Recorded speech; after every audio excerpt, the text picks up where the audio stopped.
नील, हमने ये देखा कि एक म्यूचुअल फंड अपने यूनिट होल्डर्स की मीटिंग कर रहा है। ये अपने आप में थोड़ी अलग सी चीज़ है। ये विचार कैसे आया? तो ये आइडिया हमको आया बर्कशायर हैथवे से। वॉरेन बफेट की कंपनी है। वो लोग भी एजीएम करते हैं उनके शेयर होल्डर्स के लिए। और हमने सोचा ये बढ़िया तरीका है कि ट्रस्ट जताने के लिए दोनों साइड से। और हमारी कंपनी भी थोड़ी छोटी है, तो अपना इतना मार्केटिंग या कुछ है नहीं, विजिबिलिटी इतनी नहीं है और रिटेल ब्रांड भी नहीं है। तो हमने सोचा कि बहुत बेटर वे कि अपने यूनिट होल्डर्स के साथ हम इंटरेक्शन कर सकते हैं और वो ट्रस्ट बढ़ा सकते हैं उनके लिए और कॉन्फिडेंस दे उनको कि ये हम ऐसे फंड को चला रहे हैं। तो अभी तक जो यूनिट होल्डर से सीधी बातचीत का आपका अनुभव रहा है, उसमें किस तरह की अपेक्षाएं यूनिट होल्डर्स की आपको दिख रही हैं? क्या वो कह रहे हैं आपसे? तो यूनिट होल्डर एक्चुअली ये टाइम काफ़ी खुश थे। अपनी परफॉर्मेंस एक्चुअली काफ़ी अच्छी रही है लास्ट ईयर में। मतलब हमने पैसा गंवाया नहीं है, एक्चुअली थोड़ा बनाया है। और आप जानते हैं लास्ट ईयर मार्केट बहुत ख़राब था और उसमें हमारी स्ट्रैटेजी एक्चुअली दिखने आई अपने यूनिट होल्डर्स को कि अच्छा ये फंड हाउस जब मार्केट नीचे जाता है तो एकदम मतलब मजबूत रहता है। तो हमने पहले ही भी ये बोला है, पर 4 साल तक मतलब 2013 टू 2017 तो बुल मार्केट ही चल रहा था, तो उसमें स्ट्रैटेजी समझ नहीं आई लोगों को। पर ये अभी डाउनटर्न में सबको समझ आ रही है स्ट्रैटेजी। और एक्चुअली काफ़ी खुश थे। और ऑब्वियसली थोड़े स्टॉक्स के बारे में चर्चा थी। किन लोगों ने सन फार्मा के बारे में पूछा, फिर हमारा ओवरसीज़ पोर्टफोलियो के बारे में सब जानना चाहते हैं। और ऑब्वियसली हमारे पास थोड़ा कैश भी पड़ा है म्यूचुअल फंड में, तो उसके बारे में भी जानना चाहते हैं कि क्या कर रहे हैं हम ये कैश के लिए। जी।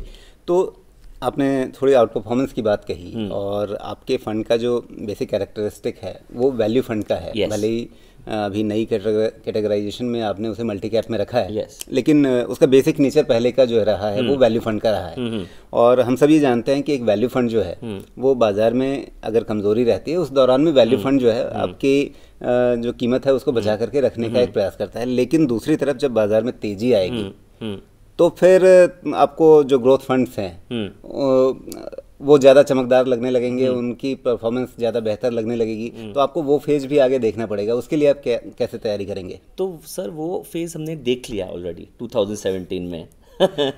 तो क्या होता है, जब मैंने प्रेजेंटेशन भी किया तो मेन चीज़ है कि डाउनसाइड प्रोटेक्शन होना चाहिए एंड रीजनेबल अपसाइड।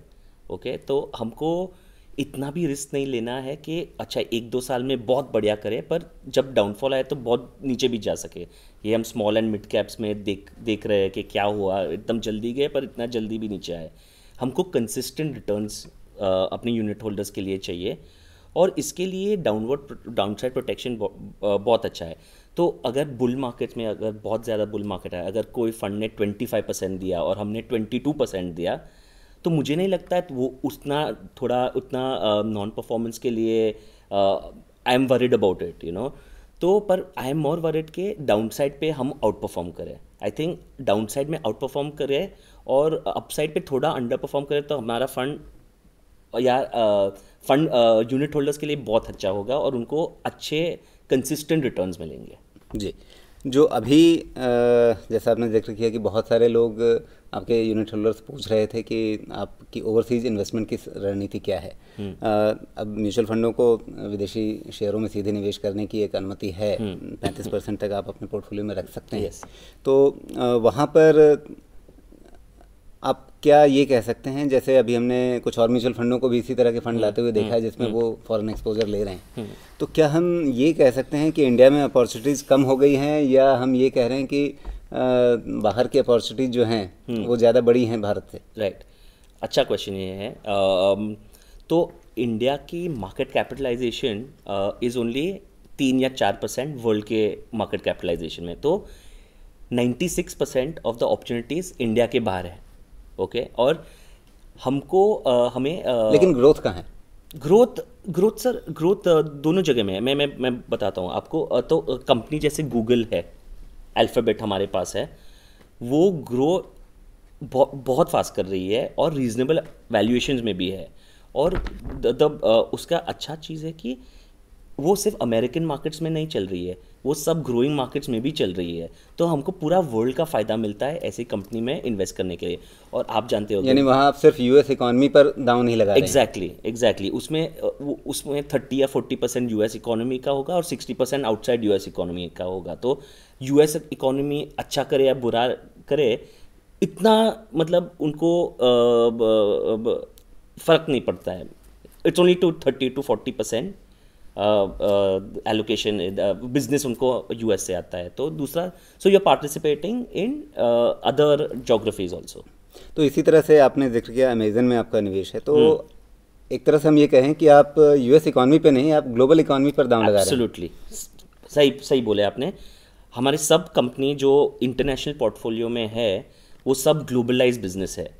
अल्फ़ाबेट ले लो, फेसबुक ले लो, IBM ले लो, 3M ले लो, नेस्ले ले लो, ये सब वर्ल्ड वाइड है। तो जब हम इंडिया से बाहर जाते हैं स्टॉक खरीदने के लिए, हमको कंट्री स्पेसिफिक रिस्क नहीं लेना है। वो तो इंडिया में ले रहे हैं कंट्री स्पेसिफिक रिस्क जब हम इंडियन स्टॉक्स पे इन्वेस्ट करते हैं। तो पर बाहर जाते हैं तो हमको ग्लोबलाइज बिजनेस चाहिए जो हमको समझ आता है और जिसमें हम यूज़ भी करते हैं। तो ये सब प्रोडक्ट्स हम काफ़ी फेमिलियर है और हम यूज़ करते हैं एवरी डे। तो वही स्टॉक्स हमको चाहिए, globalise multi mega cap businesses. जी, यहाँ इंडिया में आपको अभी माहौल कैसा लग रहा है? जैसा आपने जिक्र किया कि पिछले 1 साल से शेयर बाजार का और खास करके म्यूचुअल फंड का प्रदर्शन बहुत अच्छा नहीं रहा है। शेयर बाजार में हमें इंडेक्स में उतना नहीं पता चलता क्योंकि कुछ 3-4 बड़े शेयर बहुत तेज हैं, इसलिए इंडेक्स पर उतना असर नहीं आ रहा है। लेकिन बाकी अगर हम शेयरों को देखें तो उनमें काफ़ी गिरावट हमें नज़र आती है। तो अगला 1 साल आपके हिसाब से कैसा रहने वाला है? Okay, I think last year हमारी एक्चुअली 4 साल से हमारी मार्केट एक ही ऊपर ही जा रही थी, तो थोड़ा नीचे तो आना ही था। इसलिए हमने 30% कैश रखा था एंड ऑफ 2017 क्योंकि हमको अपॉर्चुनिटीज़ नहीं मिल रही थी। तो ये साल एक्चुअली अभी सब वैल्यूएशन रीजनेबल होने लगी है। तो ये साल एक्चुअली अक्यूमुलेट करने के लिए है। अभी इवेंट बेस्ड तो होगा ही, अभी इलेक्शंस है, ये है, अभी बॉर्डर टेंशन्स भी है। तो ऐसे ही सब इवेंट्स तो आती रहेंगी। पर अगर लॉन्ग टर्म अगर आपको 5 साल से ज़्यादा इन्वेस्ट करना है तो अभी के लिए अच्छा है, अभी इन्वेस्ट कर सकते हो आप। और आई थिंक ओवर 5 years तो बढ़िया होगा रिटर्न्स आई थिंक। जी, एक तरह से आपने अपने PMS से म्यूचुअल फंड में तब्दील होने की अपनी एक जर्नी तय की है। आगे के लिए आप अपनी कंपनी की ग्रोथ के लिए किस तरह की रणनीति देख रहे हैं? क्या आपका विचार है? तो अभी मैं जैसे देखता हूँ तो पहले 5 साल स्टार्टअप फेज़ होते हैं म्यूचुअल फंड में, तो ये हमारा 6th ईयर है। तो मैं सोचता हूँ अभी नेक्स्ट 10 साल ग्रोथ फेज़ होगा। तो ग्रोथ फेज़ के लिए अभी हमने देखा है कि अभी लास्ट ईयर में हमारी काफ़ी ग्रोथ हुई है। और वन रीज़न इज़ के जब हम बात कर रहे थे सब लोग बोलते थे कि हमको 3 साल या 5 साल के बाद आपकी परफॉर्मेंस देखनी है, देखते आपका कैसा रिटर्न होगा, कैसे आपका अब आपके पास एक ट्रैक रिकॉर्ड है। एग्जैक्टली। तो इसके लिए 5 साल के बाद अभी इवन डिस्ट्रीब्यूटर पार्टनर्स वो भी एक्टिव हो गए, उनको अभी अच्छा लग रहा है अपने फ़ंड में, कॉन्फिडेंस आ रहा है फ़ंड में। तो ये सब है। अभी हम अभी 2-3 महीने पहले ही हमने दिल्ली में एक ऑफ़िस खोली है और बेंगलोर में ऑफ़िस खोली है। तो पहले तो हमारा सिर्फ एक ही ऑफ़िस था बॉम्बे में, अभी दिल्ली में हुए और बेंगलोर में, ये 2 लोकेशंस बिकॉज ये 2nd और 3rd बिगेस्ट मार्केट्स है हमारे लिए। ऑल्सो अभी जुलाई में हमारा ELSS फंड भी चालू होगा। तो ELSS फंड में भी काफ़ी लोगों ने काफ़ी हमको बोला है कि ये अच्छा होगा हमारे लिए, तो उसमें भी थोड़ी ग्रोथ आएगी। तो ये 2-3 चीज़ कर रहे हैं। ऑफ कोर्स डिजिटलाइजेशन भी हो रहा है, तो अपनी एप्स और ये सब का एक्सपीरियंस भी अच्छा हम कर रहे हैं और उसमें नेक्स्ट 6 मंथ्स का बहुत फोकस है। तो ये 3 या 4 चीज़ आई थिंक हम अच्छी तरह करेंगे तो अच्छी ग्रोथ आएगी मुझे लगता है।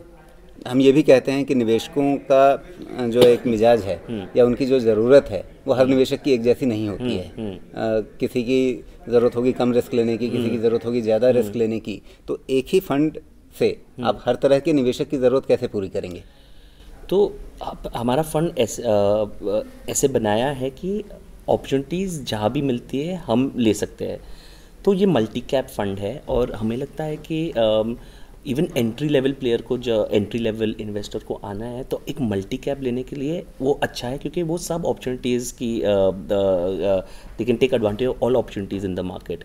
तो एक्विटीज़ जनरली रिस्की होते हैं, ओके, तो वो तो है। तो अगर इक्विटी का रिस्क नहीं लेना है तो ऑब्वियसली इसमें मत आना है, पर अगर इक्विटी का रिस्क लेना है तो हमारा फंड एक्चुअली काफ़ी अच्छा है, क्योंकि हमारा रिस्क भी काफ़ी कम है उसमें। तो ये एंट्री लेवल प्लेयर्स के लिए भी अच्छा है और मैच्योर इन्वेस्टर्स के लिए भी अच्छा है, क्योंकि उनको ये इंटरनेशनल फ्लेवर भी मिलता है। लेकिन जो इन्वेस्टर अपनी तरफ से फैसला लेना चाहता है कि मुझे बहुत कम रिस्क लेना है या सबसे ज़्यादा रिस्क लेकर के मुझे ग्रोथ को चेज करना है, आप उनके लिए विकल्प नहीं दे रहे हैं? नहीं, तो अगर बहुत रिस्क लेना है तो small and mid caps funds में जाना चाहिए। वो हमारी स्ट्रैटेजी नहीं है। हम एक्चुअली कंजर्वेटिव इन्वेस्टर्स ही है, तो हम कंजर्वेटिवली ही मैनेज करेंगे अपना मनी, तो हमको कंजर्वेटिव इन्वेस्टर्स भी चाहिए। तो क्या आपको हम ये कह सकते हैं कि अगले 5 साल के बाद भी आप इसी तरह से 2 से शायद आप 5 फंड हो जाएंगे, लेकिन बहुत ज़्यादा आप डाइवर्सिफिकेशन नहीं करेंगे? यस, हमारा एक्चुअली प्लान है कि एक अपना जो फ्लैगशिप एक्विटी फंड है वो तो फ्लैगशिप ही रहेगा, लिक्विड फंड, ELSS फंड, और शायद 1-2 साल में एक डेट फंड। मुझे नहीं लगता ये 4 या एक और फंड के बाद हम कुछ करेंगे। आई थिंक ये इन्वेस्टर नीड्स के लिए काफ़ी मतलब काफ़ी है। हमारा माइंड स्पेस बहुत चीज़ों में नहीं चाहिए, हमको सिर्फ यही करना है। तो एक्चुअली हमने अपना ब्रोकरेज बिजनेस भी था और PMS भी था, वो भी सब बंद कर दिया है, और सिर्फ AMC या म्यूचुअल फंड में ही हम कंसंट्रेट कर रहे हैं, और म्यूचुअल फंड में भी ये 3-4 स्कीम में ही हम फोकस रहेंगे। जी नील, बहुत शुभकामनाएं आपको कि आपकी जो रणनीति है वो अपना असर दिखाए। Thank you so much. Thank you sir.